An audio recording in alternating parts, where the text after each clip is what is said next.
Na penumbra de um estúdio simples, iluminado apenas por um abajur âmbar e algumas velas discretas, uma mulher de voz serena se prepara para falar ao mundo.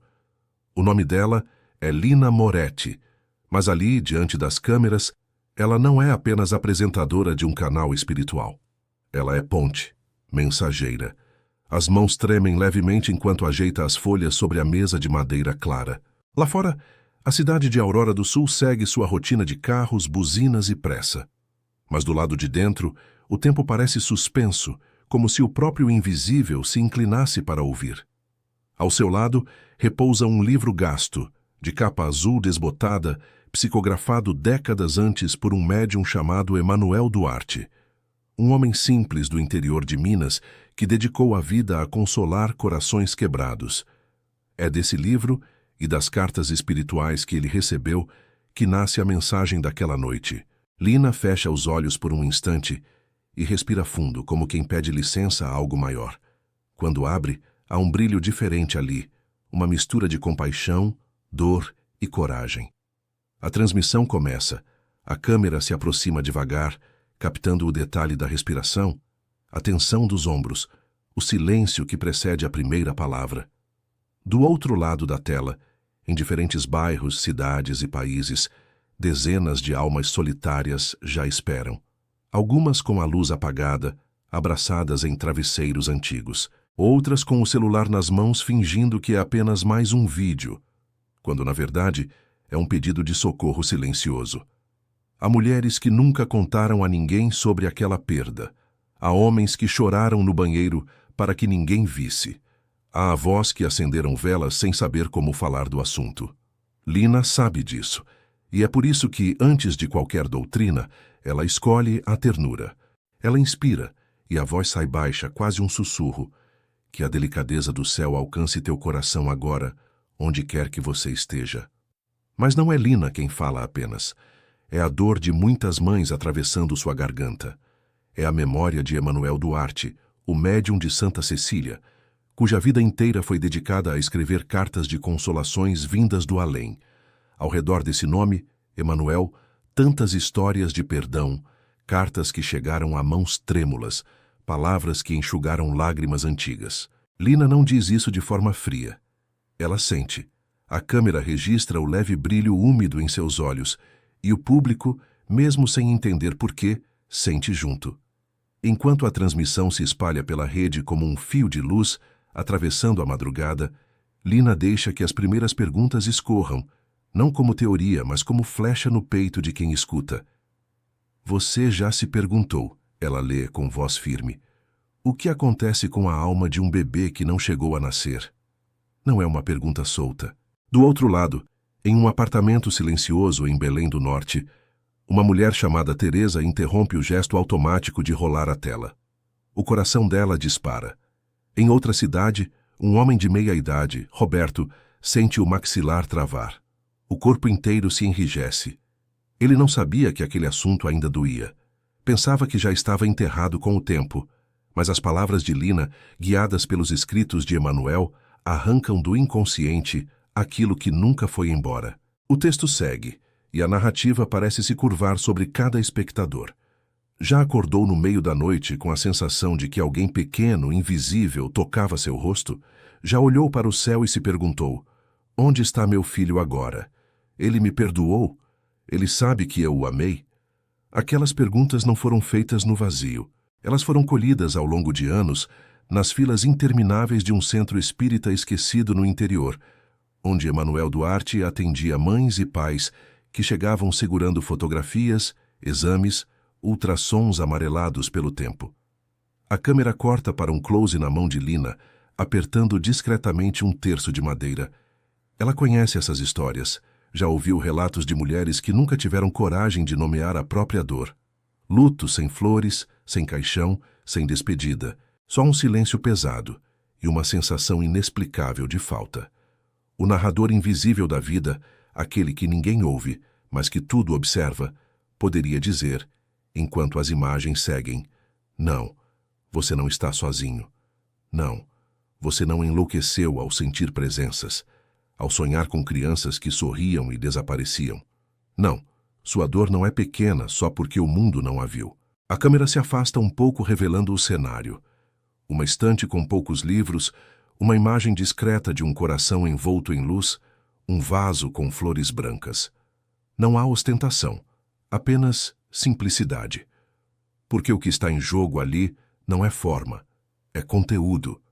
É a tentativa de traduzir em palavras humanas aquilo que Emmanuel dizia ter recebido dos espíritos superiores. O destino das almas que partiram antes do primeiro choro. Lina continua em terceira pessoa para quem vê, mas em segunda para quem sente. Ela lê em voz alta as primeiras linhas das revelações de Emmanuel, escritas tantos anos antes, numa mesa de madeira parecida com aquela. Segundo os ensinamentos que Emmanuel recebeu, nenhuma vida se perde, nenhum amor cai no vazio. A alma que não chegou a nascer não desaparece, ela apenas retorna ao plano espiritual, envolvida em amparo. As palavras ecoam. E para Teresa, em Belém do Norte, essa frase cai como água fresca em terra rachada. Ela não sabe se acredita plenamente, mas algo dentro dela, talvez a parte que ainda chora, decide escutar até o fim. O narrador da história poderia descrever, nesse exato momento, uma rede invisível se formando sobre o mapa. De Porto Alegre cinzenta até o calor abafado de Manaus, pequenos pontos de luz se acendem nas janelas, nos cômodos, nos celulares. São pessoas que carregam a mesma pergunta que nunca fizeram em voz alta. Onde está meu filho? Emmanuel, do outro lado, em algum lugar que nem os sábios sabem apontar, talvez sorri. Não pelo sofrimento, mas porque sabe que, ao tocar nessa ferida, não se pretende reabri-la e sim limpá-la, acolhê-la, honrá-la. A primeira revelação que Lina apresenta surge como um filme dentro do filme. A alma se liga ao corpo aos poucos. O texto de Emmanuel descreve essa ligação como uma dança entre dois mundos. Não é um clique repentino, é um processo. Enquanto ela lê, o vídeo exibe imagens suaves, uma gestante caminhando devagar por uma rua tranquila, uma luz tênue envolvendo seu ventre, um fio sutil de brilho ligando o invisível ao visível. O narrador interno da narrativa explica que, segundo Emmanuel, desde a concepção existe uma preparação espiritual. A alma escolhida começa a se aproximar, sentindo o campo vibratório da mãe, do pai, da casa, do destino que a espera. Nas palavras dele, o espírito, antes de encarnar completamente, vive uma espécie de fronteira. Um pé na matéria, outro no infinito. Nessa fase, a consciência ainda não está totalmente mergulhada no corpo.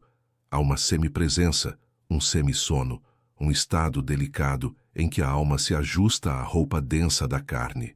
É por isso, segundo ele, que quando uma gestação se interrompe nos primeiros estágios, o impacto para a alma não é equivalente ao trauma da morte para um adulto já encarnado. O narrador, ao descrever essa cena, convida o espectador a imaginar uma criança prestes a entrar numa casa. Ela colocou a mão no batente, talvez um pé sobre o tapete, mas a porta se fecha antes de atravessar completamente. Ela volta.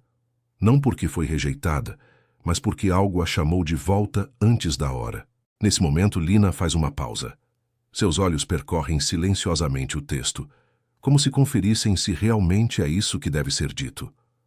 A voz volta, um pouco mais embargada, ao ler a parte em que Emmanuel descreve os lares de acolhimento no plano espiritual, verdadeiras creches de luz onde essas almas são recebidas por espíritos de extremo afeto.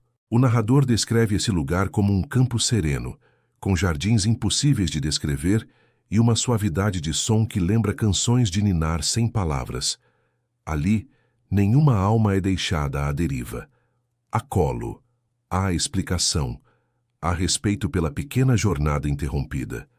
A segunda revelação surge quando a transmissão já está tomada por comentários silenciosos. O chat se enche de frases curtas. Eu senti. Passei por isso. Não consigo parar de chorar. O narrador percebe que, mais do que um vídeo, aquilo se tornou um velório coletivo sem caixão, um templo invisível onde cada um leva seu pedacinho de dor. É então que Lina introduz a diversidade das causas espirituais. Nem toda interrupção de gestação tem a mesma origem, diz o texto de Emmanuel, e o narrador sublinha. Compreender isso não é para culpar, é para aliviar pesos que nunca deveriam ter sido carregados sozinhos. Há almas que vêm apenas para uma breve passagem, como relâmpagos silenciosos em céu noturno. Ficam pouco, quase nada aos olhos do mundo, mas deixam marcas profundas na mãe, no pai, nos avós, na história daquela família. São presenças relâmpago destinadas a despertar algo. Coragem, compaixão, mudança de rumo, reconciliação entre pessoas afastadas.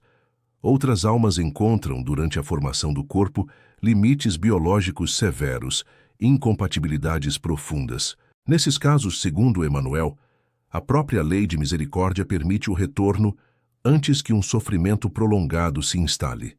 Não é castigo, é cuidado em forma de renúncia. Há também, segundo as cartas psicografadas, situações em que a família ainda não está vibratoriamente pronta para receber aquela alma específica. Não se trata de culpa moral, mas de combinação energética, como uma semente que precisa do solo certo.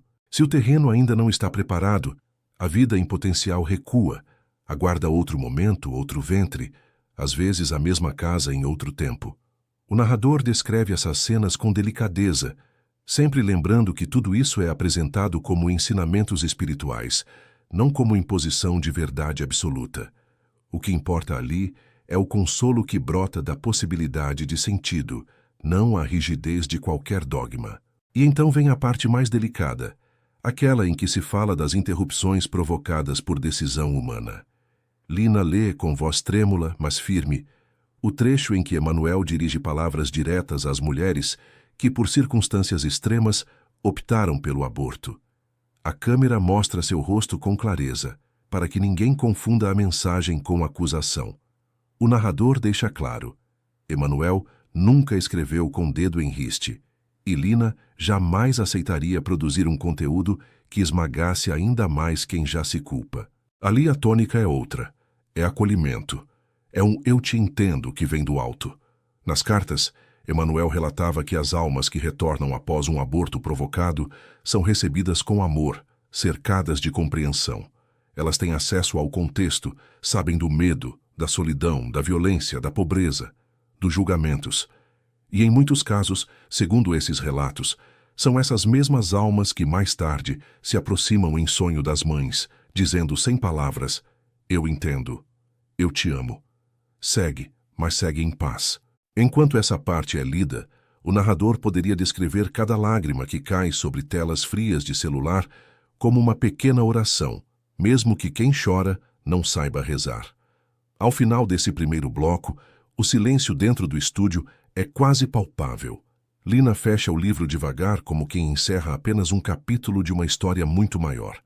O narrador observa a respiração dela se acalmando, o olhar se perder por um segundo, como se estivesse ouvindo algo que ninguém mais escuta. Do outro lado da tela, milhares de corações estão entreabertos, sensíveis, frágeis, mas um pouco mais compreendidos. A sensação não é de conclusão, é de um portal que acaba de se abrir. Ela ergue os olhos para a câmera e o narrador sabe que aquela pergunta não é apenas técnica, é quase um pedido de permissão à dor de quem escuta. Com uma doçura firme no semblante, Lina se inclina levemente para a frente, como quem se aproxima de cada pessoa à distância, e deixa que as palavras finais desse trecho sejam simples, diretas, humanas. O relógio de parede marca um horário qualquer da noite, mas para quem assiste, parece que o mundo inteiro parou no segundo em que Lina baixa os olhos e volta a abrir o livro de capa azul. Ela sente que a atmosfera dentro do estúdio mudou. O ar está mais denso, como se cada lágrima derramada do outro lado da tela tivesse atravessado invisivelmente o espaço entre ela e o público. O narrador da cena sabe. A partir daqui, não se fala apenas de ideias. Se toca na região mais delicada da alma, o lugar onde o amor foi interrompido antes de ganhar rosto. Ela umedece os lábios, respira fundo e, com a voz mais baixa, retoma a leitura. A terceira revelação de Emmanuel Duarte não fala de castigo, nem de prova, nem de merecimento. Fala de laço. Um laço que não se rompe com o sangue interrompido, nem com o silêncio dos exames vazios. O amor, escreve ele, não obedece ao relógio da Terra. O narrador descreve as imagens que o vídeo projeta naquele instante. Um quarto escuro, uma mulher deitada sozinha, olhos abertos no escuro, mão pousada sobre um ventre que já não abriga vida. A câmera imaginária sobe, atravessa o teto, o bairro, a cidade, o céu noturno, e no espaço entre os mundos há um fio de luz ligando aquela mulher a um ponto suave, quase imperceptível, uma pequena centelha consciente que a observa com ternura. Nas palavras de Emanuel que Lina pronuncia com cuidado, a ligação entre a alma que partiu cedo e seus pais não termina com o fim da gestação. O vínculo permanece como um acorde que continua soando mesmo depois que a música parou para quem ouve. Muitas dessas almas, diz ele, assumem, por amor, a função de guardiãs invisíveis da casa que um dia as esperou. Não chegaram a aprender a falar mamãe com a boca, mas já sabiam dizer eu te protejo com a vibração. Não deram o primeiro passo no chão, mas caminham em redor dos que ficaram, sussurrando calma nos momentos em que tudo parece desabar. Enquanto Lina lê, o narrador acompanha também Teresa, em Belém do Norte. Ela está sentada na beira da cama, o celular apoiado nos joelhos. Quando ouve que a criança que não nasceu pode ter se tornado uma espécie de anjo familiar, o rosto dela se contrai. Uma lembrança invade. Noites em que, sem motivo aparente, sentiu uma paz súbita invadir o peito após uma oração sufocada. Achou que era coisa da mente. Agora, pela primeira vez, considera a possibilidade de ter sido resposta. Em outra cidade, Roberto recorda os sonhos recorrentes com uma menininha de cabelos cacheados que nunca existiu na certidão de nascimento de ninguém. Ele sempre acordou com um misto de dor e alívio. Ao ouvir que, segundo Emanuel, sonhos assim podem ser visitas autorizadas para aliviar saudades incontáveis, algo dentro dele se rearranja, como um móvel pesado finalmente colocado no lugar certo. A transmissão segue mostrando pequenas cenas simbólicas.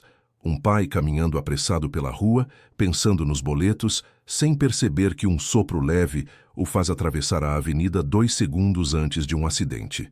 Uma avó que sente subitamente vontade de acender uma vela sem saber por quem. Uma mãe que, ao ver uma borboleta branca pousar no batente da janela, sente um nó na garganta sem saber explicar. O narrador, descrevendo essas imagens, sabe que nem todos acreditam em sinais, e tudo bem. Mas para quem tem um buraco em forma de filho no peito, qualquer possibilidade de consolo já é um começo de cura. Então, Lina vira a página. O ambiente parece mudar de temperatura. A quarta revelação de Emanuel é a que mais arranca confissões nas cartas antigas. A que mais fez mãos trêmulas buscarem papel e caneta para escrever ao médium, pedindo orientação. É a revelação que mexe com o músculo duro da culpa. A culpa das mulheres que em algum ponto da vida optaram pela interrupção da gestação. A culpa que não foi dita a ninguém, que nunca pisou num consultório, que nem sempre foi perdoada pelas próprias religiões que elas seguiam. Muitas delas escreveram a Emanuel com pseudônimos, com letras miúdas, pedindo que não as identificasse em público. A vergonha misturada ao remorso as mantinha em cárcere privado interior. Lina lê um dos relatos, sem nomes, sem datas, apenas a essência. Uma moça, aos 19 anos, sozinha numa cidade grande, grávida depois de uma violência, sem família por perto, pressionada pelo medo, pelo julgamento, pela falta de apoio. Ela cedeu. Anos depois, casada, mãe de 2 filhos, ainda chorava sempre que via um berço. Achava que não merecia ser feliz. Acreditava que Deus a olhava com reprovação constante. Quando escreveu a Emanuel, a carta vinha manchada. Ele respondeu, não com frases prontas, mas com um texto psicografado que dizia vir da própria alma que retornara. A mensagem recontada por Lina é simples e devastadora. Eu vi tudo. Eu vi o medo. Eu vi a porta fechada, o não apoio, a solidão enorme. Eu não vim para te punir. Vim para te mostrar o tamanho da tua força. Eu voltei para a luz, mas você ficou presa. Me solta quando se perdoar. O narrador descreve o efeito dessas palavras em quem assiste. Algumas pessoas apertam o coração com a mão. Outras levantam discretamente para lavar o rosto na pia, como se fosse só água, não lágrimas. Emanuel insistia nas suas cartas que a justiça divina não se parece com um tribunal humano. Não é um juiz de toga fria, é um educador incansável. Há consequências, sim. Cada escolha gera desdobramentos, mas onde há arrependimento real, desejo sincero de reparar, a própria vida cria caminhos de reequilíbrio.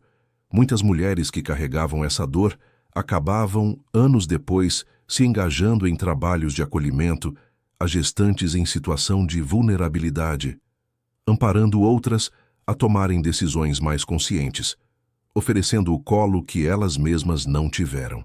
O narrador vê nisso uma espécie de alquimia. Culpa transformada em serviço, dor transformada em remédio.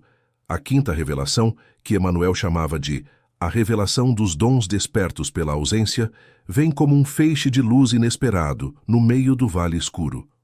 Lina explica, com a voz ainda embargada, que ele observara ao longo de décadas um padrão silencioso. Mães e pais que atravessavam o luto gestacional frequentemente começavam a relatar mudanças sutis em sua sensibilidade. Sonhos mais vívidos, intuições estranhas, uma capacidade renovada de perceber a dor dos outros antes mesmo que eles falassem. É como se a perda abrisse uma fissura no concreto da vida comum e por essa fresta passasse a entrar mais luz. O vídeo então intercala cenas. Uma mulher que, anos depois da perda, decide estudar psicologia para trabalhar com luto. Um homem que passa a ser voluntário em uma casa de acolhimento a crianças, sentindo que, de alguma forma, está abraçando o filho que não conheceu. Uma professora que cria um grupo de escuta para mães que perderam bebês sem dogmas, apenas com chá, cadeiras em círculo e silêncio respeitoso. O narrador observa que nada disso apaga a dor original, mas dá a ela uma direção. Emanuel dizia que muitas almas que partiram cedo atuam do lado de lá, inspirando esses caminhos, como se murmurassem ideias durante a madrugada. Liga para aquela amiga, cria aquele projeto, escreve aquela mensagem, não desiste. Lina lê um trecho em que Emanuel descreve um cenário espiritual que ele afirmava ver em transe, espíritos jovens que não completaram a encarnação, reunidos em equipes de amparo, auxiliando mentores mais experientes a consolar quem chora na terra pela mesma razão. Um vasto círculo de dor e consolo em que quem sofreu passa a ser cuidador, e quem cuida um dia já chorou também. O narrador, ao descrever isso, não pretende convencer ninguém à força, mas reconhece a beleza de imaginar que nenhuma lágrima cai sem propósito, que até a ausência possa se tornar instrumento de presença para outros. À medida que esse bloco avança, a sensação de audiência muda. Já não são apenas espectadores distantes. Formou-se uma espécie de comunidade silenciosa, unida pelo mesmo tipo de cicatriz. As mensagens que pipocam na tela não são discussões teológicas, são confissões sussurradas em letras. Achei que era só comigo. Nunca contei isso para ninguém. Sinto como se ele estivesse aqui agora. O narrador percebe que a maior revolução não está nas explicações sobre planos espirituais, mas no simples fato de que, pela primeira vez, aquela dor está tendo nome, voz, espaço. No estúdio, Lina fecha o livro mais uma vez. Não é o fim, ela sabe. Ainda há duas revelações a serem compartilhadas. Aquelas que falam da forma de manter o vínculo e da pureza desse amor sem rosto. Mas por um instante, ela sente que precisa olhar diretamente para quem a assiste, sem intermediação de papel. Coloca o livro ao lado, entrelaça as mãos sobre a mesa e sustenta o olhar da câmera como quem encara de uma vez todas as pessoas que fingem estar bem, mas guardam berços imaginários no peito. O narrador acompanha esse movimento íntimo. Ela não recita mais. Fala. Se até aqui alguma parte da sua história foi tocada, eu quero te pedir uma coisa muito simples, mas muito forte. Diz com calma. Escreve nos comentários apenas se sentir, não por obrigação. Escreve. Eu sinto você comigo. Não precisa dizer nome, não precisa explicar. Essas 4 palavras são um aceno para essa alma que você ama e, ao mesmo tempo, um encontro com todos que carregam saudades parecidas. Do outro lado da tela, dedos começam a digitar devagar. Cada "eu sinto você comigo" fosco na tela fria é, na verdade, um grito doce, um reconhecimento. Eu também. O narrador vê, nesse gesto pequeno, uma liturgia nova. Não feita de bancos de igreja, mas de cadeiras tortas em quartos simples, luz de celular no rosto cansado e um fio de coragem atravessando gerações. Lina respira fundo mais uma vez.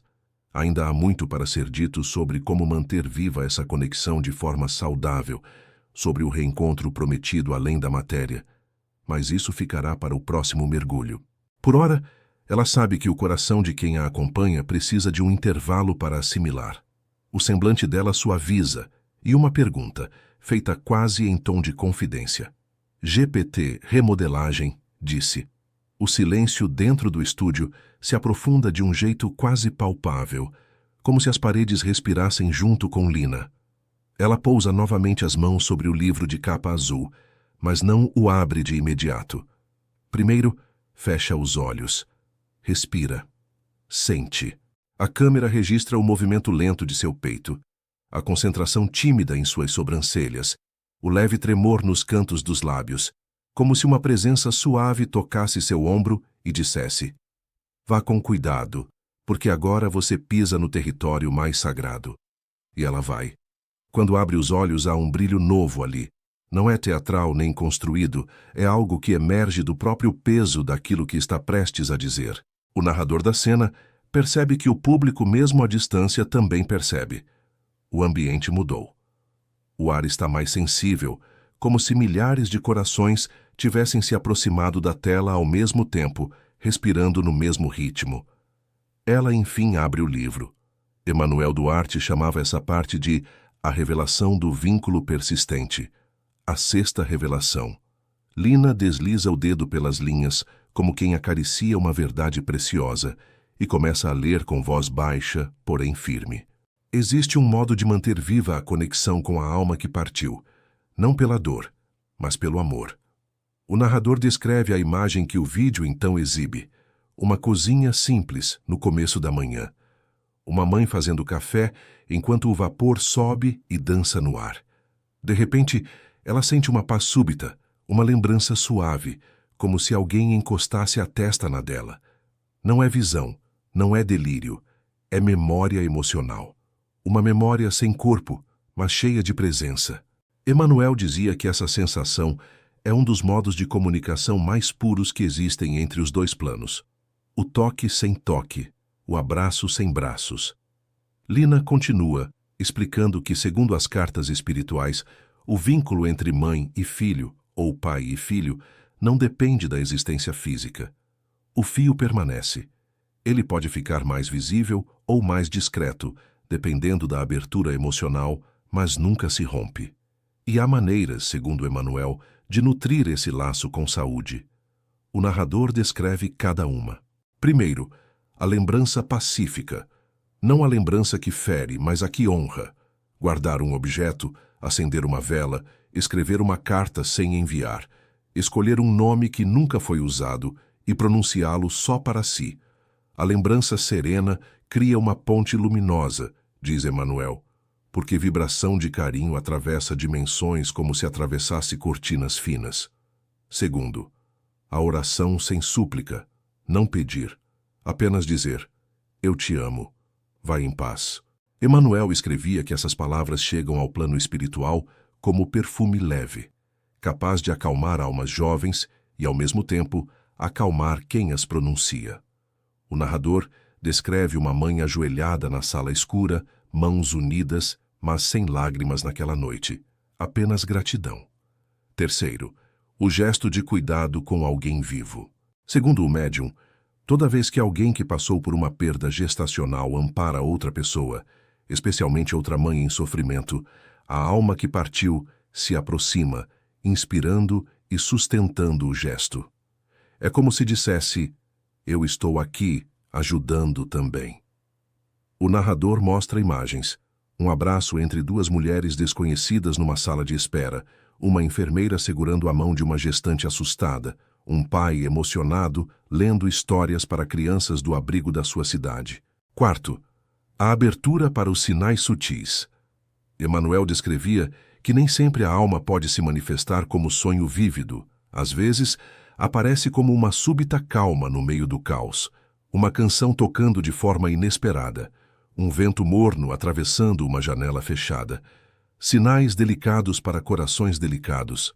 Lina lê esses trechos com olhos marejados e o narrador percebe que ela própria provavelmente viveu algo semelhante. Ou talvez esteja apenas sentindo a dor do mundo atravessar sua pele. A câmera volta para ela. Seu rosto está iluminado não pelo foco das lâmpadas, mas pela intensidade daquilo que vem a seguir. A sétima revelação. A mais tocante, a mais profunda. Emmanuel a chamava de a verdade que consola os céus. Lina respira fundo.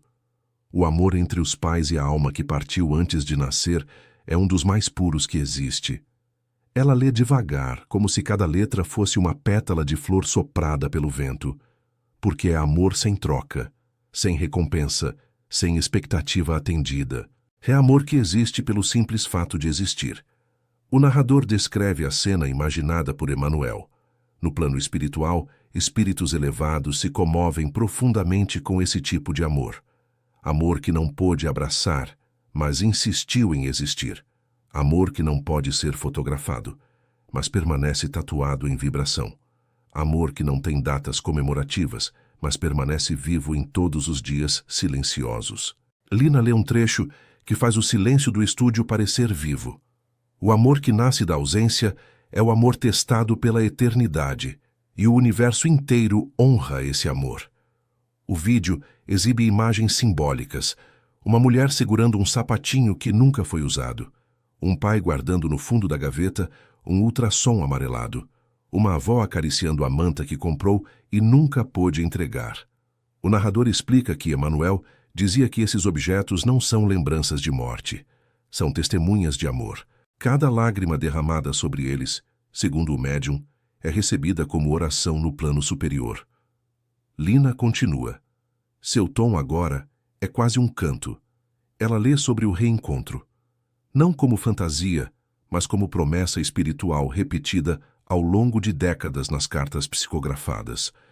Emmanuel descrevia cenas inteiras vistas em transe, mães que desencarnavam e, ao atravessar o limiar da vida material, encontravam aqueles filhos crescidos, luminosos, esperando-as com os braços abertos. Não como bebês, mas como consciências maduras e plenas, reconhecendo nelas o amor que nunca cessou. O narrador descreve uma dessas cenas. Uma mulher, ao despertar do outro lado, vê vir ao seu encontro uma presença jovem, com olhos que brilham como água ao sol. Ela entende sem perguntas, sem palavras, sem explicações. É você. E o abraço que segue não é feito de carne, é feito de eternidade. Nada mais separa, nada mais falta, nada mais dói. Enquanto Lina lê, o público inteiro parece prender a respiração. Teresa, em Belém do Norte, fecha os olhos e imagina o rosto que nunca viu. Roberto, no interior de São Paulo, limpa discretamente as lágrimas que lhe escorrem. Uma jovem mãe, em Rio Branco do Leste, aperta o celular contra o peito, como se quisesse abraçar alguém através dele. Lina fecha o livro devagar, como quem encerra um ciclo. O narrador percebe que algo dentro dela também foi tocado, talvez curado, talvez relembrado. Ela se inclina para a câmera. As próximas palavras não estão no livro, vêm dela, misturando a essência dos ensinamentos com a própria voz humana. Se essa jornada te acompanhou até aqui, respira. Você sobreviveu a coisas que muitos jamais entenderão. O amor que você carrega não é fraqueza, é força. A saudade que você sente não é vazio, é vínculo. A presença que você percebe não é imaginação, é resposta. Ela pousa a mão sobre o peito. O gesto é leve, mas cheio de verdade. E agora, alma querida, se essas palavras tocaram algo profundo em você, escreva nos comentários. Eu escolho a paz. Não é um ritual, não é magia, É um compromisso consigo mesma. É um sussurro ao universo dizendo que você permite que esse amor te cure em vez de te destruir. O narrador acompanha o silêncio que segue. É bonito, é delicado, é forte. Lina sorri com doçura. Obrigada por caminhar comigo. Que sua alma siga em luz, que seu coração seja acolhido. E que você nunca esqueça, nada do que é amado se perde.